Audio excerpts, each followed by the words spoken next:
Hi, I'm Dr. Kelsey. Let me explain to you why thyroid hormone problems in women have got to be the most misunderstood and mismanaged health problem that a woman could ever face. Why am I telling you about this? Because I help women and men with thyroid problems in my practice. If you ask the next 5 people that you see, probably one of them has been diagnosed with low thyroid. Now here's where the confusion starts. The standard of care, medically speaking, for anyone with low thyroid is that you give them thyroid hormones. We all know that. That is pretty much it across the board, no matter why. They are low thyroid. But see, that is the key. Not every person has low thyroid for the same reason. Here is the big shocker that I think you have to understand. In America, a common cause for low thyroid is an autoimmune condition called Hashimoto's thyroiditis, named after a guy called Hashimoto. It means that one very common cause for low thyroid being diagnosed with that in America is an autoimmune attack, meaning your immune system has turned on you and it is targeting your thyroid and it's killing it.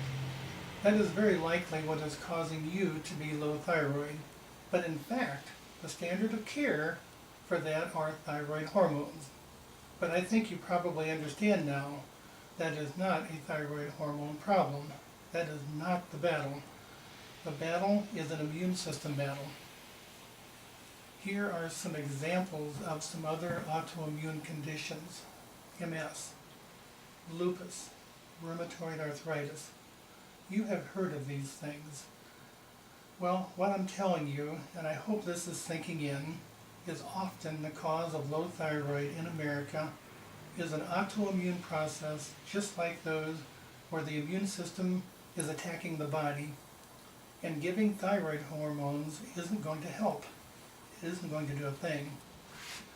What they are going to do is monitor your thyroid stimulating hormone levels, your TSH, and they're going to try to make them stay within a certain numerical range.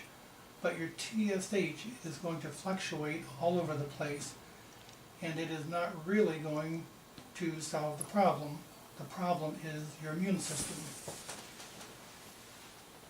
It's common to have a patient who comes in who has been through the ringer.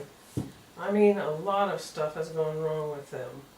They have hormone problems outside of the thyroid, and we sit down and talk, and they say they have low thyroid.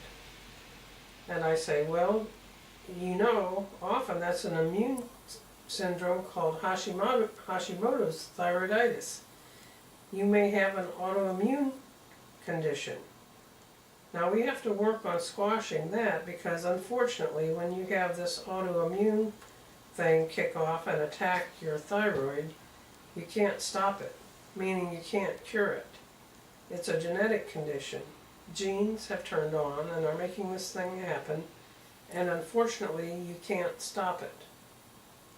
And if you don't stop it, if you don't try to squash it and balance out and calm down the immune system, it has a very nasty habit of going on and attacking other organs. It will move from the thyroid. The immune system will not only attack the thyroid, but will start attacking the cells in the lining of your stomach that help you to be able to absorb B12, and then you'll end up with pernicious anemia.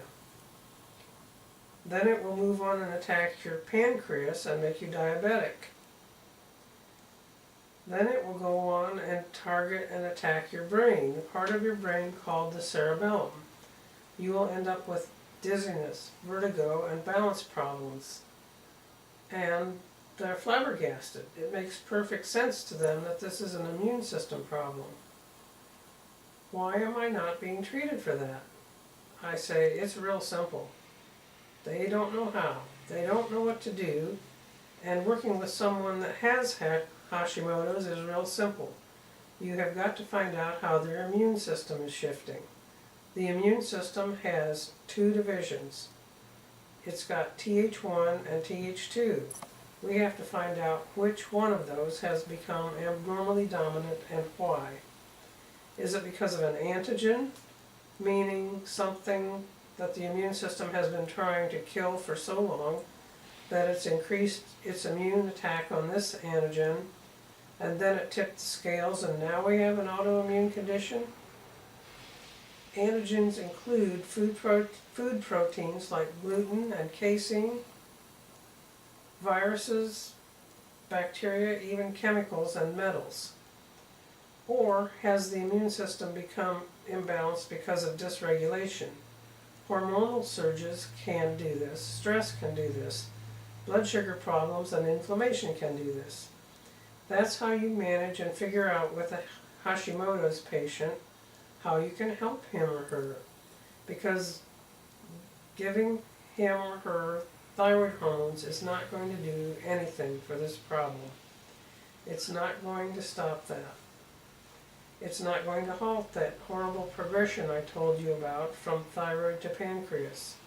So if you know someone who is suffering with Hashimoto's, someone with low thyroid, and they're taking thyroid medication and aren't feeling any better, you know what? It's time to find someone who can investigate that further. I have to tell people about this because it's important. There are millions of you out there that have this problem and don't know it. It's why you still have thyroid symptoms even though you're taking medication. We could talk about this for a long time, but I'm going to leave you with that. Just remember, low thyroid is very often autoimmune in America.